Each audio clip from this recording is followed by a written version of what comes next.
What did that one teacher do to you that you'll never forget? 1. At my high school, we had an annual week-long science trip, fully paid for by fundraising. Only 4 people were selected to go each year. My sophomore year, I was chosen. I knew there was no way I was going to be allowed to go. I had never been out of the state, never been on a single vacation, never been on a plane, and never been away from home for more than 24 hours.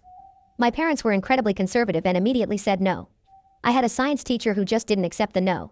Instead of just giving up and selecting someone else, he called and tried to convince my parents. When that didn't work, he came to my house and had dinner with my family to convince my dad that I would be an asset and he would be doing me a disservice by not letting me go.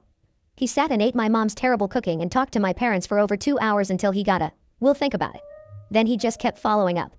I had never had someone in my corner like that before, who was willing to go to bat for me like that. He wore them down, and it was the best week of my teenage life. I'd never seen the ocean. 20 years later, and I can still recall every detail of that trip. It was a major pivot point for me. 2. 3rd grade Mrs. Jones. My dad had just deserted us and we were suddenly destitute.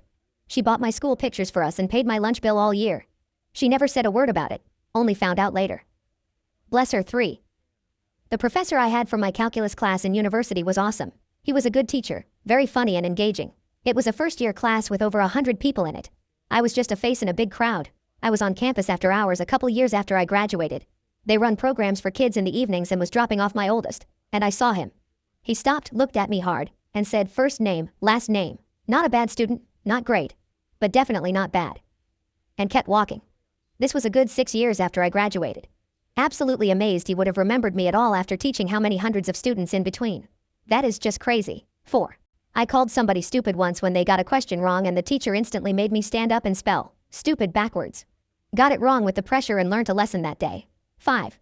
I can't remember what I did, but in 1st grade my teacher got mad at me and said, "You want to act like a baby? Fine, come over here." She made me sit in a corner on the floor and gave me 2 little toys to play with. 6. Called my mom while she was at work to tell her I'd written one of the best things he'd ever seen as a teacher.